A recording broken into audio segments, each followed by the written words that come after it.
ആപ്പിളിൻ്റെ cheapest iPhone എന്നുള്ള tag ലൈനോടെ 2014 apple launch ചെയ്ത ഡിവൈസാണ് അല്ലെങ്കിൽ ഐഫോണാണ് ഐഫോൺ SE എന്നുള്ളത്. ഇത് ഐഫോൺ SE ഫസ്റ്റ് ജനറേഷൻ. ഈ ഒരു ഫോൺ എന്നെ സംബന്ധിച്ച് എൻ്റെ ജീവിതത്തിലെ ഏറ്റവും ആദ്യത്തെ ബ്രാൻഡ് ന്യൂ ഐഫോൺ എടുക്കുന്നത് ഈ ഒരു SE ആണ്. So iPhone SE first generation users നിങ്ങൾ യൂസ് ചെയ്തിട്ടുണ്ടെങ്കിൽ ഡെഫിനറ്റ്ലി കമൻറ്റ്. ഇതിന് ശേഷം സെക്കൻഡും തേർഡ് ജനറേഷൻ ഐഫോൺ SE വരെയാണ് നമ്മളിപ്പം കറൻ്റ്ലി എത്തി നിൽക്കുന്നത്. ഇന്നത്തെ ഈ ഒരു വീഡിയോയിലൂടെ ഐഫോൺ SE ഫോർത്ത് ജനറേഷൻ, ഇനി വരാൻ പോകുന്ന ഫോർത്ത് ജനറേഷൻ ഐഫോൺ SEയുടെ ലേറ്റസ്റ്റ് ആയിട്ടുള്ള ലീക്സ് ആൻഡ് റൂമേഴ്സ് ആണ് നമ്മൾ ഇന്നത്തെ ഈ ഒരു വീഡിയോയിലൂടെ നിങ്ങളുമായിട്ട് ചർച്ച ചെയ്യുന്നത്. So this is me Milan and welcome back. ഈ ഒരു വീഡിയോയിൽ ഞാൻ ഷെയർ ചെയ്യുന്ന സകല ഇൻഫർമേഷൻസും നമുക്ക് റെഗുലർലി അല്ലെങ്കിൽ നോർമലി ഐഫോണിനെ പറ്റിയുള്ള ലീക്സും റൂമേഴ്സും പ്രൊവൈഡ് ചെയ്യുന്ന സകല സോഴ്സുകളിൽ നിന്ന് തന്നെയാണ് അവർ പ്രൊവൈഡ് ചെയ്തിട്ടുള്ള റിപ്പോർട്ടുകൾ. അത് ക്യൂറേറ്റ് ചെയ്തിട്ടാണ് ഞാൻ ഈ ഒരു വീഡിയോ പ്രിപ്പയർ ചെയ്തേക്കുന്നത്. അപ്പോൾ ഇതിൽ ഒന്നാമത്തെ കാര്യം എന്ന് പറയുന്നത് ഐഫോൺ SEയുടെ എക്സിസ്റ്റൻസ് ആണ്. അതായത് ഇനി വരാൻ പോകുന്ന ഐഫോണിൻ്റെ ലൈനപ്പിലായിരിക്കും നമുക്ക് ഐഫോൺ SE കാണാൻ സാധിക്കുന്നത്. ഇനി വരുന്നത് ഐഫോൺ 16 ലൈനപ്പാണ്. ഇപ്പം കറൻ്റ് ഉള്ളത് 15 ആണ്. സോ ഈ ഒരു 16 ലൈനപ്പ് വരുമ്പം എത്രത്തോളം പ്രാധാന്യം അല്ലെങ്കിൽ ഇമ്പോർട്ടൻസ് ഐഫോൺ SEക്ക് ഉണ്ട് എന്നുള്ളതാണ്. സോ ഐഫോൺ SEക്ക് എന്തെങ്കിലും ഇമ്പോർട്ടൻസ് അല്ലെങ്കിൽ പ്രാധാന്യം വേണം എന്നുണ്ടെങ്കിൽ തീർച്ചയായിട്ടും അതിൻ്റെ ആ ഒരു ഡിസൈൻ പ്രിൻസിപ്പിൾ കംപ്ലീറ്റ്ലി പൊളിച്ചെടുക്കണം അല്ലെങ്കിൽ മാറ്റി എഴുതണം. എന്നാൽ ആ കാര്യത്തിൽ ഒരു കംപ്ലീറ്റ് റീഡിസൈനോടെയാണ് Apple iPhone SE fourth generation introduce ചെയ്യുന്നത്. സോ ഫസ്റ്റ് ആൻഡ് ഫോർമോസ്റ്റ് നമുക്ക് ഡിസൈനിൽ നിന്ന് തുടങ്ങാം. സോ ഡിസൈനിലേക്ക് വരുമ്പം നിലവിൽ നമ്മൾ കണ്ടിട്ടുള്ള ആ ഒരു ഐഫോൺ ഡിസൈൻ പ്രിൻസിപ്പിൾ അതും ഇവിടെ റിഫ്ലക്റ്റ് ആവുന്നതാണ്. അതായത് ആ ഒരു ബോക്സി ആയിട്ടുള്ള ഡിസൈൻ. എന്നാൽ പ്യുവർ ബോക്സി അല്ല. നമ്മൾ ഐഫോൺ 12ലും 13ലും 14ലും കണ്ട പോലത്തെ അത്ര ഷാർപ്പ് എഡ്ജഡ് ആയിട്ടുള്ള 40 അല്ലായിരിക്കും, ഐ മീൻ എഡ്ജസ് അല്ലായിരിക്കും. അതിന് പകരം നമ്മൾ ഇപ്പം ഐഫോൺ 15 സീരീസിൽ ആ ഒരു ലൈനപ്പിൽ കണ്ട പോലത്തെ കുറച്ചും കൂടെ കേർവ്ഡ് ആയിട്ടുള്ള, എന്നാൽ ഐഫോൺ 10R ഐഫോൺ 11ഉമായിട്ട് കുറച്ചും കൂടെ റിസിമ്പിൾ ആയിട്ടുള്ള ഒരു ഷാസി ആയിരിക്കാം ഐഫോൺ SEയിലേക്ക് ആപ്പിൾ കൊണ്ടുവരാൻ പോകുന്നതെന്നാണ് ഏറ്റവും ലേറ്റസ്റ്റ് ആയിട്ട് ലഭിക്കുന്ന റിപ്പോർട്ട്. സോ ഐഫോൺ 10R 11 നമുക്കറിയാം കുറച്ച് സൈസ്, കുറച്ച് ബൾക്കി ആയിട്ടുള്ള ഒരു ഫീല് നമുക്ക് അതിൻ്റെ ഷാസിയിൽ ലഭിക്കും. ഒരു 80% ഇതിൽ ചാൻസ് ഉള്ളത് മിക്കവാറും ഐഫോൺ 10Rലും 11ലും ആപ്പിൾ കൊണ്ടുവന്ന ആ ഒരു ഷാസി ഡിസൈൻ തന്നെ ആയിരിക്കാം ഇതിൽ റിഫ്ലക്റ്റ് ചെയ്യാൻ, അതായത് ഐഫോൺ SEയിൽ കൊണ്ടുവരാൻ പോകുന്നതെന്നുള്ളതാണ്. കാരണം കോസ്റ്റ് കട്ടിങ്ങിൻ്റെ ഭാഗമായിട്ട് നോക്കുമ്പോൾ തീർച്ചയായിട്ടും ആപ്പിളിനെ സംബന്ധിച്ചിടത്തോളം അവർക്ക് ഓൾഡർ ആയിട്ടുള്ള ആ ഒരു ഡിസൈൻ ഫോളോ ചെയ്യുന്നതായിരിക്കും കുറച്ചും കൂടെ കോസ്റ്റ് എഫിഷ്യൻറ്റ് എന്ന് പറയാൻ സാധിക്കുന്നത്. കാരണം SE എന്ന് പറയുന്നത് നമുക്കറിയാം വളരെ ചീപ്പറായിട്ടുള്ള ഒരു ഡിവൈസ് ആയിട്ടാണ് മാർക്കറ്റിൽ കൊണ്ടുവരുന്നത്. സോ അതിന് ഏറ്റവും ചീപ്പറായിട്ടുള്ള രീതിയിൽ ആപ്പിളിന് വിൽക്കണം എന്നുണ്ടെങ്കിൽ അതിനകത്ത് മാക്സിമം ചീപ്പറായിട്ടുള്ള അല്ലെങ്കിൽ ഉപയോഗിച്ച് വഴിയിട്ടുള്ള ആ ഒരു ഡിസൈൻ പ്രിൻസിപ്പിളോ അല്ലെങ്കിൽ കാര്യങ്ങളോ അതിനകത്ത് കൊണ്ടുവരുന്നതാണ് ആപ്പിളിനെ സംബന്ധിച്ചിടത്തോളം ആസ് എ കമ്പനി അവർക്ക് ലാഭം എന്നുള്ളത്. എന്നാൽ ഇതിലുണ്ടായിരുന്ന അഡ്വാൻറ്റേജ് നമ്മൾ ഈ ഒരു 11ലും 10Rലും കൊണ്ടുവന്ന ആ ഒരു ഡിസൈൻ കൊണ്ടുവരുന്നതുകൊണ്ട് തന്നെ ഇത് 6.1 ഇഞ്ച് സൈസ് ആയിരിക്കും നമുക്ക് ഇതിൽ ലഭിക്കാൻ പോകുന്ന ആ ഒരു ഡയമെൻഷൻ എന്ന് പറയുന്നത്. എന്നാൽ ഇതിൻ്റെ ഫ്രണ്ട് ഡിസൈനിലേക്ക് വരുമ്പോഴാണ് എൻറ്റയർ ഒരു ചേഞ്ച് വരുന്നത്. അതായത് റിപ്പോർട്ടുകൾ അനുസരിച്ച് നോച്ച് ഒഴിവാക്കിക്കൊണ്ട് ആപ്പിൾ ഡൈനാമിക് ഐലൻഡ്, ഏറ്റവും ലേറ്റസ്റ്റ് ആയിട്ടുള്ള ആ ഒരു ഡൈനാമിക് ഐലൻഡ് ആയിരിക്കും ആപ്പിൾ ഇതിന് കൊടുക്കുന്നത്. ഡിസൈൻ കഴിഞ്ഞാൽ ഇതിലെ രണ്ടാമത്തെ കാര്യമാണ് ഡിസ്പ്ലേ. ഈ ഒരു ഡൈനാമിക് ഐലൻഡ് കൊണ്ടുവരണം എന്നുണ്ടെങ്കിൽ തീർച്ചയായിട്ടും അത് LCD പാനലാണെങ്കിൽ നടക്കത്തില്ല. കാരണം ഐഫോൺ 10Rലും 11ലും ഒക്കെ നമ്മൾ കണ്ടത് LCD പാനലാണ്. അതിന് ശേഷം ഇറങ്ങിയിട്ടുള്ള എല്ലാ ഐഫോൺ എന്ന് പറയുന്നത് OLED പാനലാണ്.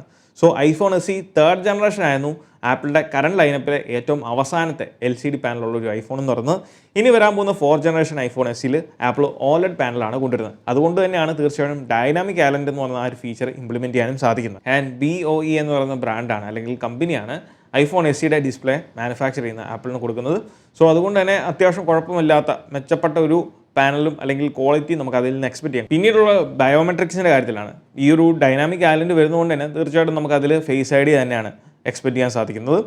അതുകൊണ്ട് തന്നെ നമുക്ക് സൈഡിലെ പവർ ബട്ടണിൽ പല ലീക്സിലും റൂമേഴ്സിലും പല ആളുകളുടെ ഒരു ആഗ്രഹമാണ് നമുക്ക് ടച്ച് ID തിരികെ കൊണ്ടുവരണം പവർ ബട്ടണിൽ. അതായത് ഐപാഡിലൊക്കെ നമ്മളുള്ള പോലത്തെ ആ ഒരു പവർ ബട്ടണിൽ ടച്ച് ID ഇംപ്ലിമെൻറ്റ് ചെയ്യുന്ന കാര്യം അതെന്തായാലും ഈ വർഷവും അല്ലെങ്കിൽ ഐഫോൺ SE ഫോർത്ത് ജനറേഷനിലും നിങ്ങൾ എക്സ്പെക്ട് ചെയ്യേണ്ട ആവശ്യമില്ല. അങ്ങനെ ഒരു സംഭവമേ ആപ്പിൾ കൊണ്ടുവരുന്നില്ല. പിന്നീട് ഡിസ്പ്ലേയിൽ ഉണ്ടാകുന്ന മറ്റൊരു ഇമ്പ്രൂവ്മെൻറ്റ്സ് എന്താണെന്ന് വെച്ചാൽ OLED പാനൽ കൊണ്ടുവരുന്നതുകൊണ്ട് തന്നെ even though apple iPhone 10R അല്ലെങ്കിൽ ഐഫോൺ 11ൽ കൊണ്ടുവന്ന ആ ഒരു ഷാസിയാണ് ഇതിൽ കൊണ്ടുവരുന്നത്. ഏകദേശം സിമിലർ ആയിട്ടുള്ള ഒരു ഷാസിയാണ് ഇതിലേക്ക് കൊണ്ടുവരുന്നെങ്കിലും നമുക്ക് ആ ഒരു ഡിസ്പ്ലേയും ഈ ഒരു ഷാസിയും തമ്മിൽ വലിയ ഗ്യാപ്പ് കാണത്തില്ല. കാരണം ഇതൊരു OLED പാനൽ ആയതുകൊണ്ട് തന്നെ ആ ഒരു ബെസൽസിന് സൈസ് കുറവായിരിക്കും. അതുകൊണ്ട് തന്നെ നമുക്ക് ആ ഒരു ഡിഫറൻസ് വലുതായിട്ട് ഫീൽ ചെയ്യത്തില്ല എന്നുള്ളതാണ് മറ്റൊരു ഡിസ്പ്ലേയുടെ അഡ്വാൻറ്റേജ് എന്ന് പറയുന്നത്. ഡിസ്പ്ലേ കഴിഞ്ഞാൽ മൂന്നാമത്തെ കാര്യം എന്ന് പറയുന്നത് ഇതിൻ്റെ ക്യാമറയാണ്. നമ്മൾ ഡിസൈനിൽ ആദ്യം കണ്ട പോലത്തെ ആ ഒരു സിംഗിൾ ക്യാമറ ഡിസൈൻ ആണ് വരുന്നത്. അതിൽ കുറച്ചും കൂടെ എലിവേറ്റ് ചെയ്ത് നിൽക്കുന്ന രീതിയിലുള്ള ഒരു ക്യാമറ മൊഡ്യൂളോടെ അതിൻ്റെ കൂട്ടത്തിൽ ഫ്ലാഷും മൈക്രോഫോണും ഇൻക്ലൂഡ് ചെയ്ത ഒരു സിംഗിൾ മൊഡ്യൂൾ എന്ന രീതിയിലായിരിക്കും ഐഫോൺ SE ഫോർത്ത് ജനറേഷനിൽ നമുക്ക് ആ ഒരു ക്യാമറ ഏരിയ കാണാൻ സാധിക്കുന്നത്. ഇനി ക്യാമറയുടെ ഇൻറ്റേർണൽസിലേക്ക് അല്ലെങ്കിൽ ഹാർഡ്വെയറിലേക്ക് വരുമ്പോൾ പുതിയൊരു 12 മെഗാ പിക്സൽ ക്യാമറ തന്നെയായിരിക്കും ആപ്പിൾ ഇതിലും കൊടുക്കാൻ പോകുന്നത്. ഇപ്പോൾ നിലവിലുള്ള ഐഫോൺ SE തേർഡ് ജനറേഷൻ്റെ കാര്യം എടുത്ത് നോക്കിയാൽ നിങ്ങൾക്ക് മനസ്സിലാവും.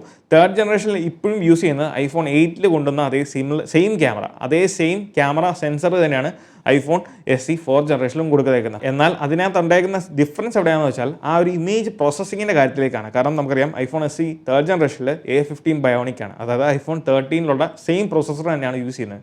അതിൻ്റെ ഇമേജ് പ്രോസസ്സിംഗ് എന്ന് പറഞ്ഞാൽ വേറൊരു ലെവലാണ്, അല്ലെങ്കിൽ വേറൊരു രീതിയിലാണ്. ഐഫോൺ 8 ആ സിമിലർ പ്രോസസ്സിംഗ് അല്ല. അതുകൊണ്ട് തന്നെ അതേ സെൻസർ ഉപയോഗിച്ച് തന്നെ കുറച്ചും കൂടെ ബെറ്റർ ആയിട്ടുള്ള ഇമേജസും വീഡിയോസും നമുക്ക് ക്യാപ്ചർ ചെയ്യാൻ സാധിക്കും എന്നുള്ളതാണ് അതിൻ്റെ മറ്റൊരു അഡ്വാൻറ്റേജ്. സോ ഈ ഒരു കാരണം കൊണ്ട് തന്നെ നമ്മളുടെ നോർമൽ 15 14 ഒക്കെ കണ്ട ഒരു 12 മെഗാ പിക്സൽ പുതിയ സെൻസർ ആയിരിക്കും ഐഫോൺ SE 4 ജനറേഷനിൽ ആപ്പിൾ ഇംപ്ലിമെൻറ്റ് ചെയ്യാൻ പോകുന്നത്. ക്യാമറ സെൻസർ കഴിഞ്ഞാൽ ഏറ്റവും വലിയൊരു ഇമ്പ്രൂവ്മെൻറ്റ്സ് കൊണ്ടുവരുന്നത് ഇതിൻ്റെ ലെൻസിലായിരിക്കും. അതായത് കുറച്ചും കൂടെ ബെറ്റർ ആയിട്ടുള്ള ഒരു ആപ്പർച്ചറുള്ള പ്രൊവൈഡ് ചെയ്യുന്ന ഒരു ലെൻസ് ആയിരിക്കും ആപ്പിൾ ഇതിൽ കൊണ്ടുവരുന്നത്. എന്നാൽ ഇതിലെല്ലാം ഞാൻ ആഗ്രഹിക്കുന്ന ഒരു കാര്യം എന്ന് പറയുന്നത്, നിലവിൽ നമ്മളുടെ second generation SE third generation എടുത്ത് നോക്കിയാലും നമുക്ക് ഇതിനകത്ത് ലോ ലൈറ്റ് മോഡ് എന്ന് പറഞ്ഞ ഓപ്ഷൻ ഇല്ല. നമുക്ക് ഐഫോൺ 11 മുതൽ ആപ്പിൾ ലോ ലൈറ്റ് കൊണ്ടുവന്നിട്ടുണ്ട്.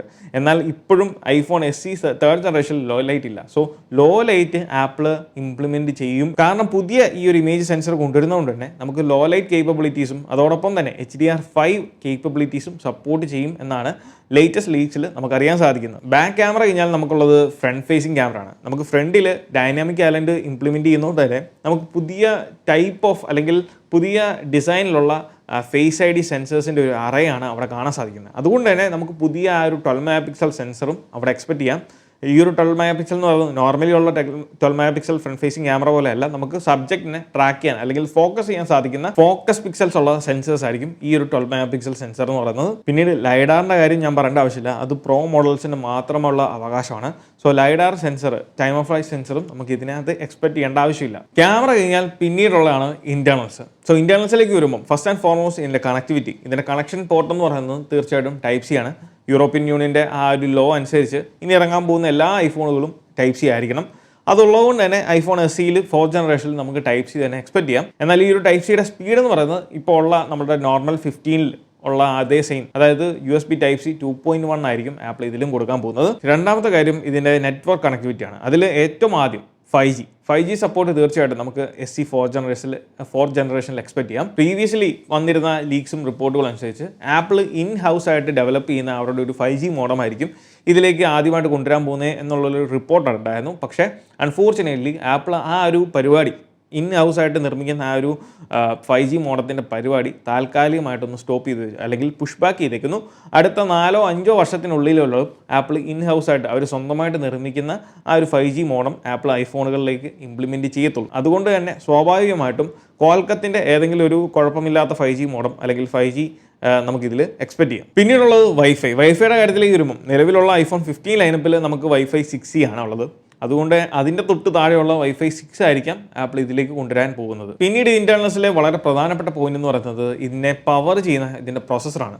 സോ CPUയിലേക്ക് വരുമ്പം ഇതിനെ പവർ ചെയ്യാൻ പോകുന്നത് A17 ബയോണിക് ആയിരിക്കാം. കാരണം എന്താണെന്ന് വെച്ചാൽ ഇതുവരെ ഐഫോൺ SEയുടെ കാര്യത്തിൽ ആപ്പിൾ അത്രയ്ക്കും പിടുത്തം, അതായത് ഈ ഒരു പ്രോസസ്സറിൻ്റെ കാര്യത്തിൽ അത്രയ്ക്കും പിടിച്ച് കൊടുക്കുന്നതായിട്ട് കണ്ടിട്ടില്ല. ഐഫോൺ SE തേർഡ് ജനറേഷൻ എടുത്തു നോക്കിയാലും നമുക്ക് അതിൽ A15 ആണ്. A16 വന്ന സമയത്തായിരുന്നു A15 ഐഫോൺ SE തേർഡ് ജനറേഷനിൽ ആപ്പിൾ കൊടുത്തത്. അതുകൊണ്ട് തന്നെ തൊട്ട് മുന്നിൽ ഇപ്പം ഐഫോൺ SE 4 ജനറേഷൻ ഇറങ്ങുന്ന സമയത്ത് നമുക്ക് തീർച്ചയായിട്ടും ഐഫോൺ 16 സീരീസ് നമ്മുടെ കയ്യിലുണ്ടായിരിക്കാം. സോ ആ ഒരു ടൈമിൽ A18 ആയിരിക്കും ഏറ്റവും ലേറ്റസ്റ്റ് ആയിട്ടുള്ള പ്രോസസ്സർ. അങ്ങനെ നോക്കുമ്പം A17 യൂഷ്വലി അല്ലെങ്കിൽ നോർമലി സ്വാഭാവികമായിട്ടും ഐഫോൺ SE 4 ജനറേഷനിൽ ആപ്പിൾ കൊടുക്കും. അപ്പോൾ ഈ കാര്യങ്ങളൊക്കെ കൂട്ടിച്ചേർത്ത് വായിക്കുവാണെങ്കിൽ തീർച്ചയായിട്ടും ഐഫോൺ SE 4 ജനറേഷനിൽ നമുക്ക് A17 + 6GB RAM ആണ് നമ്മൾ എക്സ്പെക്ട് ചെയ്യുന്നത്. അപ്പോൾ ഇത്രയും കാര്യങ്ങളാണ് നമ്മൾ ഇന്റേണൽസിൽ വരാൻ പോകുന്ന ചേഞ്ചസ് എന്ന് പറയുന്നത്. എന്നാൽ ഇതിൻ്റെ ബാറ്ററിയെ പറ്റി ആസ് ഓഫ് നൗ നമുക്ക് യാതൊരു ഇൻഫർമേഷൻസും റിപ്പോർട്ടുകളും വന്നിട്ടില്ല. അതിൻ്റെ കപ്പാസിറ്റിയോ അതെങ്ങനെയായിരിക്കും, അതിൻ്റെ കൂളിംഗ് കാര്യങ്ങളൊക്കെ എങ്ങനെയാണെന്നുള്ള യാതൊരു ഇൻഫർമേഷൻസും ലഭിച്ചിട്ടില്ല. അതുകൊണ്ട് തന്നെ നമുക്കിതിൻ്റെ ഫൈനൽ കാര്യത്തിലേക്ക് പോകും, അതാണ് പ്രൈസ് എന്ന് പറയുന്നത്. സോ ഇത്രയധികം ചേഞ്ചസ് നമ്മൾ ഐഫോൺ SE തേർഡ് ജനറേഷനിൽ നിന്ന് 4 ജനറേഷനിലേക്ക് വരുന്നതുകൊണ്ട് തന്നെ തീർച്ചയായിട്ടും പ്രൈസ് ഹൈക്ക് ആകാനുള്ള ചാൻസസ് ഒബ്വിയസ്ലി ഷുവറാണ്. സോ അതുകൊണ്ട് തന്നെ ഒരു 55,000 to 60,000 അതായിരിക്കും ആപ്പിളിൻ്റെ ബേസ് സ്റ്റാർട്ടിംഗ് പോയിന്റ് എന്ന് പറയുന്നത് മിക്കവാറും. അല്ലാന്നുണ്ടെങ്കിൽ അതിൻ്റെ മേളിലേക്കാണ് പ്രൈസ് പോകുന്നതെങ്കിൽ നമ്മുടെ ഐഫോൺ 15 അല്ലെങ്കിൽ 16 ഒക്കെ തമ്മിൽ വലിയ പ്രൈസിൽ ഡിഫറൻസ് ഒന്നും വരാൻ പോകുന്നില്ല. അതുകൊണ്ട് തന്നെ ഒരു മേ ബി ഇത് ആപ്പിളിൻ്റെ ഒരു മാർക്കറ്റിംഗ് സ്ട്രാറ്റജി ആയിരിക്കാം ഈ ഒരു പ്രൈസ് റേഞ്ചിൽ ഇത്രയധികം ചേഞ്ചസോടെ ആപ്പിൾ ഈ ഒരു ഐഫോൺ SE കൊണ്ടുവരുന്നത്. കാരണം മിഡിലിൽ നിൽക്കാൻ പോകുന്ന ഫോൺ എന്ന് പറയുന്നത് അപ്പം നമ്മളുടെ നോർമൽ മോഡൽസാണ്, നോൺ പ്രോ മോഡൽസ് ആയിട്ടുള്ള 15ഉം 16ഉം ഒക്കെ ആയിരിക്കും ഇനി വരാൻ പോകുന്നത്. സോ അതിന് കൂടുതൽ സെയിൽ കൊടുക്കാൻ പറ്റുന്ന ഒരു കോമ്പറ്റീഷൻ കൊടുക്കാൻ പറ്റുന്ന രീതിയിലായിരിക്കാം മേ ബി ആപ്പിളിൻ്റെ ഒരു മാർക്കറ്റിംഗ് സ്ട്രാറ്റജി എന്നുള്ള രീതിയിൽ ആപ്പിൾ ഇതിന് പ്രൈസ് കൊണ്ടുവരാൻ പോകുന്നത്. ഇതൊന്നും നമുക്ക് കൺഫേം ആയിട്ടുള്ള കാര്യങ്ങളല്ല, ഇതൊക്കെ based on leaks and rumours ആണ്. അപ്പോൾ ഇത്തരം കാര്യങ്ങളാണ് നമ്മുടെ ഐഫോൺ SE 4th ജനറേഷനെ പറ്റി നമുക്ക് ലഭിച്ചിട്ടുള്ള ഏറ്റവും ലേറ്റസ്റ്റ് ആയിട്ടുള്ള ഇൻഫർമേഷൻസ്. അപ്പോൾ ഈ ഒരു വീഡിയോ നിങ്ങൾക്ക് ഇഷ്ടമായെന്ന് വിചാരിക്കുന്നു. ഈ വീഡിയോ ഇഷ്ടമായാൽ തീർച്ചയായിട്ടും പോയി നമ്മുടെ ലൈക്ക് ബട്ടൺ സ്മാഷ് ചെയ്യുക. So once again, this is me Milan. Catch you guys next video. Till then, peace.